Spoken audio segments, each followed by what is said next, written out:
अनिष्ट है। ऐसा ही तो होता है। आजकल जितने क्राइम होते हैं, हत्याएं होती हैं, तो जो लोग जिनसे हत्याएं करवाते हैं उसको भी मरवा देते हैं, जिससे हमारा क्राइम प्रकट ना हो जाए, ये किसी को बता ना दे, पता ना चल जाए। पहले तो जो मेरा अनिष्ट था उसको मरवा दिया, उसके बाद में जिसने मारा ये भी मेरे लिए अनिष्ट हो गया, क्योंकि हमारी बात किसी को पता ना चल जाए। इसको भी खत्म करो। ये है अनिष्ट संयोग आर्त ध्यान कृष्ण लेस्या के परिणाम। ध्यान रखना, क्रूर व्यक्तियों का कोई अपना नहीं होता, हत्यारों का, हिंसकों का कोई अपना नहीं होता, चोरों का, डाकुओं का अपना अपना साथी भी अपना नहीं होता। साथ में चोरी करेंगे और चोरी का माल बांटना ना पड़े तो दूसरे को खत्म कर दो, ये मेरे लिए अनिष्ट है, क्योंकि पार्टनर बराबर बराबर बांटना पड़ेगा। कई लोग धन के लोभ में उसका पार्टनर उसको अनिष्ट लगने लगता है, धन के लोभ में व्यक्ति को अपना भाई अनिष्ट लगना लगता है, भाई को मरवा दो, खत्म, खेल कहानी हो, रिश्ता बांट का चक्कर ही नहीं रहेगा। इष्ट वियोग अनिष्ट संयोग की घटनाएं पढ़ना है तो किसी शास्त्र को पढ़ने की जरूरत नहीं है, अखबार को उठा के पढ़ लोगे तो आपको समझ में आ जाएगा कि रोज की घटनाएं, लेटेस्ट घटनाएं, कि कितने इष्ट वियोग और अनिष्ट वियोग में कितनी हत्याएं होती हैं, है ना, कितनी चोरी चपाटी, जितना भी क्राइम होता है सब इष्ट वियोग अनिष्ट संयोग का परिणाम है। देख लीजिए, साक्षात कृष्ण लेस्या का जीता जागता दृश्य अखबार में, न्यूज़पेपर में आप देख लीजिए। अब क्या किया जाए? अब तो ये श्रीपाल राजा का जमाई बना बैठा है और मेरे बारे में कुछ भी कह दिया तो मुझे तो फांसी की सजा निश्चित है। अब क्या किया जाए? ये मेरे बारे में राजा से कुछ कहे इससे पहले मैं इसके बारे में राजा के लिए संदेह पैदा कर दूं और भाणों को कुछ पैसे दिए और उनको साथ में लेकर के भाणों को, स्वयं तो दूर है, दूसरे के कंधे के ऊपर रख के बंदूक चलाना, स्वयं तो दूर, भाणों को भेज दिया और भाण जैसे ही राजा की सभा में आए प्रणाम करते हैं, अरे ये तो मेरा बच्चा समुद्र में गिर गया था बहुत पहले, मिला नहीं है, अरे मेरा वीरन, और 10-20 भाण इकट्ठे, और मेरा पुत्र, मेरा भांजा, मेरा भाई, मेरी बहन, सब। राजा देखता है ये क्या तमाशा है, पूछा श्रीपाल से ये सब क्या कह रहे हैं?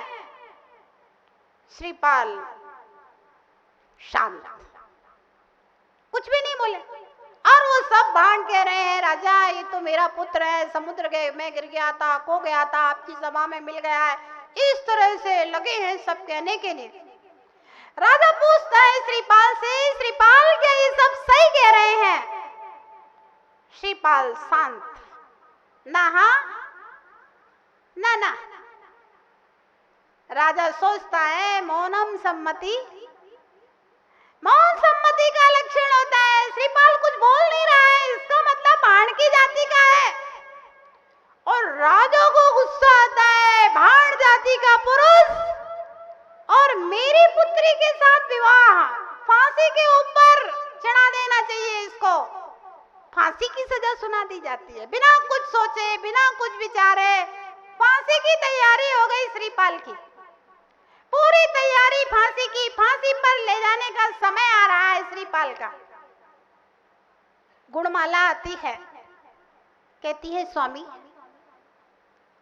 आपके रूप रंग, आपके व्यवहार से, आपके आचार से तो ऐसा नहीं लगता है कि आप भाणों की जाति के हैं,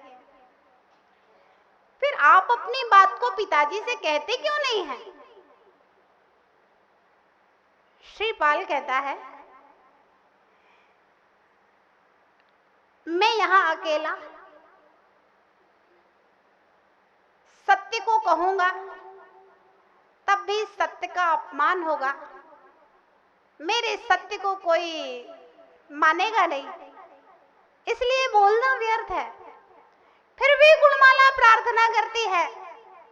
श्रीपाल कहता है कि समुद्र के किनारे जाओ, वहां रयन मंजूषा नाम की स्त्री होगी, उसको मेरे बारे में सब कुछ पता है, तुम उसको खोज करके ले आओ। और गुणमाला जाती है। रयन मंजूषा आवाज लगाती है। रयन मंजूषा जहाज में बैठी थी, सोच रही थी मेरा नाम यहाँ कौन पुकार रहा है, तुरंत निकल करके आती है और दोनों का वार्तालाप होता है। और गुणमाला रयन मंजूषा को लेकर के वहां पहुंचती है जहां श्रीपाल को फांसी लगने की पूरी तैयारी हो चुकी थी। और वह रयन मंजूषा पूरी कथा को अब गुणमाला के पिता को सुनाती है। अब पासा पलट गया। देखिए, जिस फांसी की तैयारी श्रीपाल के लिए हो गई थी, उस फांसी के ऊपर धवल सेठ को लटकाया जाना था। फाइनल हो गया। सेठ को पकड़ करके राजा के सेवक ले आए, फांसी पर लटकाने का आदेश हो गया। और श्रीपाल राजा के सामने हाथ जोड़ करके प्रार्थना करते हैं। देखिए आप, महापुरुषों का जीवन, महापुरुषों का सोच, महापुरुषों का विचार, महापुरुषों के चरित्र कैसे होते हैं और दुर्जनों के चरित्र कैसे होते हैं।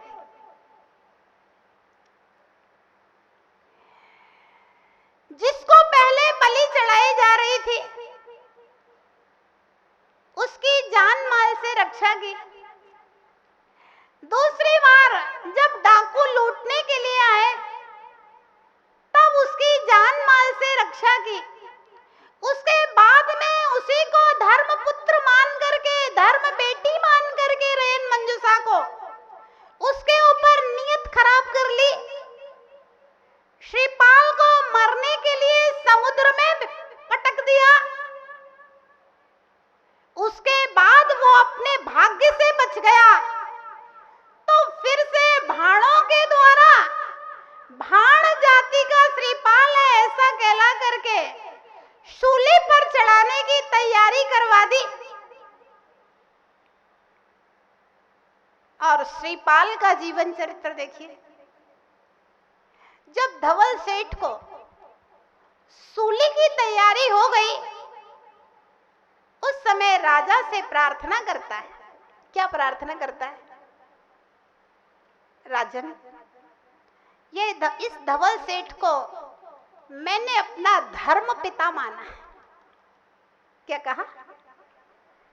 इस धवल सेठ को मैंने अपना धर्म पिता माना है और इस धवल सेठ के मेरे ऊपर बहुत सारे उपकार हैं।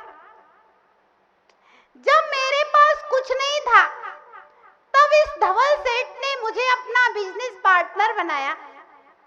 और अगर ये मुझे समुद्र में नहीं फेंकता, नहीं गिराता, तो आज गुणमाला से विवाह भी मेरा नहीं होता, क्योंकि नियोग ही ऐसा था, जो भुजाओं से तैर करके आएगा उसी के साथ गुणमाला का विवाह होना है।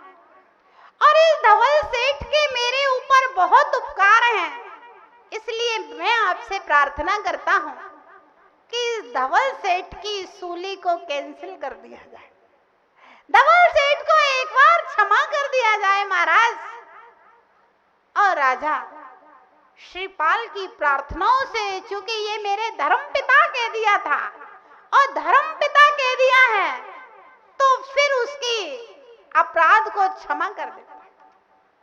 ध्यान रखना, ऐसे महापुरुष अगर अनिष्ट की प्राप्ति भी होती है, उसको भी अनिष्ट नहीं मानते। समुद्र में गिरने को भी इष्ट मान लेता है, सूली की सजा को भी इष्ट मान लेता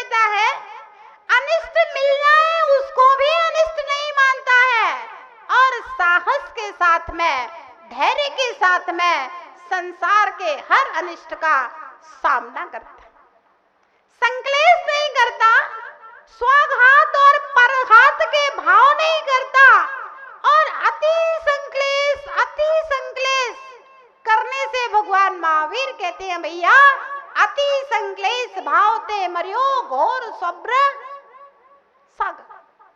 अति संक्लेश में अगर आयु कर्म का बंद हो जाए, अति संक्लेश में अगर प्राण निकल जाए, तब भी वह नरक का पात्र होता है, दुख दूर होते नहीं है, अनिष्ट दूर नहीं होता, और ज्यादा अनिष्टकारी नरकों की प्राप्ति होती है। अब देखिए कहानी कैसे मोड़ लेती है। श्रीपाल ने धवल सेठ को शूली से छुड़वा दिया, और इतना ही नहीं, राजा से कहकर के एक सुंदर सा महल धवल सेठ को दिलवा दिया। अब देखिए हम लोग छोटी छोटी सी बातों में लोगों से शत्रुता कर लेते हैं। किसी ने जरा कुछ कह दे, गलत फहमियों में शत्रुता कर लेते हैं। जरा जरा सी कोई बात है, किसी ने किसी से कुछ कहा, वो घूम घूम के बात आएगी तो वो खिचड़ी बन करके आएगी, सच्चाई तो सामने आनी ही नहीं है ना। और जहाँ पार्टीबाजी होगी वहां तो एक दूसरे के कोई ना कोई कुछ ना कुछ कहेगा। छोटी छोटी सी बातों में हम लोग शत्रुता धारण कर लेते हैं। और श्रीपाल जैसा महापुरुष, धवल सेठ ने 4 बार उसको मारने का प्रयास किया, उसके बाद में भी उससे शत्रुता धारण नहीं कर रहा है। एकदम से मेरा ये धर्म पिता है, और उसको एक महल दिलवा देता है राजा से कहकर के। एक दिन श्रीपाल धवल सेठ को अपने घर में भोजन के लिए बुलाता है कि मेरा धर्म पिता है और आज त्योहार का दिन है, तो उनको भोजन के लिए बुलाया।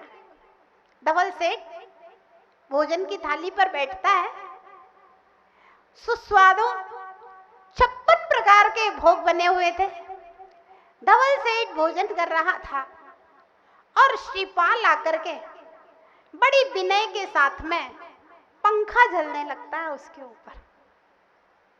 धवल सेठ देखता है, ओहो मैंने इसको इतने कष्ट दिए हैं, इतना परेशान किया है, और ये इसने सोने की थाली में मेरे पैर धुलाए हैं जब घर में आया तो, और इतना सुंदर भोजन, मेरा इतना मान सम्मान कर रहा है, और इतना शक्तिशाली और महापुरुष होने के बाद में पंखा लेकर के मेरे ऊपर पंखा जल रहा है। मैंने इसका इतना बुरा किया फिर भी ये बैरभाव धारण नहीं कर रहा है। ऐसा सोचते ही धवल सेठ की हृदय की गति रुक जाती है और वह मरण करके सप्तम नरक को जाता है। ध्यान रखना, जो तो को काटे हुए ताहे बोए तो फूल, तोय फूल के फूल है, ताको है त्रिशूल। अगर कोई तुम्हें कांटे भी बोता है फिर भी फूल बो, आपके लिए तो फूल बोओगे तो फूल ही मिलेंगे, और जो आपके लिए कांटे बोएगा तो उसको कांटे बोने का फल मिलेगा, जो फूल बोएगा उसको फूल बोने का फल मिलेगा। इसलिए भैया कोई व्यक्ति यदि हमारे लिए अनिष्ट हो, कोई वस्तु हमारे लिए अनिष्ट हो, उसको भी अनिष्ट मत समझो। ये सब कर्मोदय से संसार में इष्ट और अनिष्ट की प्राप्ति होती रहती है। हम सदैव अच्छा करने का, हम सदैव सच्चा करने का, हम कुछ श्रेष्ठ करने का, कुछ महान करने का, महान बनने का प्रयास और पुरुषार्थ करें। इष्ट वियोग और अनिष्ट संयोग में विचलित ना हो, संक्लेश ना करें, कृष्टलेशा के परिणाम, स्वपरघात के परिणाम ना करें, तो निश्चित रूप से हमारी आत्मा का कल्याण हो सकता है। जय बोले महावीर भगवान की। भव्य आत्माओं, आज भारत के भविष्य, ये नन्हे नन्हे बच्चे और भारत के भविष्य के निर्माता, उनके शिक्षकों के बीच उपस्थित होकर के मुझे अत्यंत प्रसन्नता है।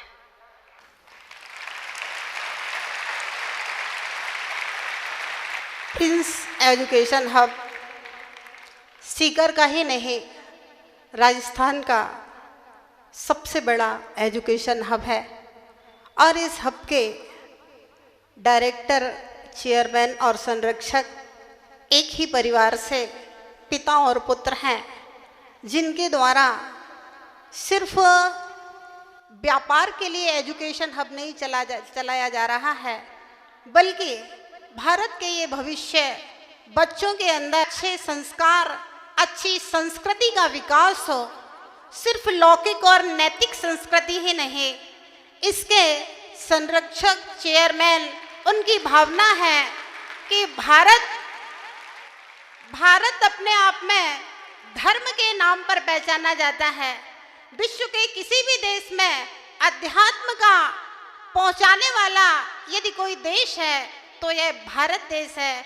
इस भारत में सिर्फ रागियों की नहीं, त्यागियों की पूजा की जाती है, भोगियों की नहीं, तपस्वियों की पूजा की जाती है।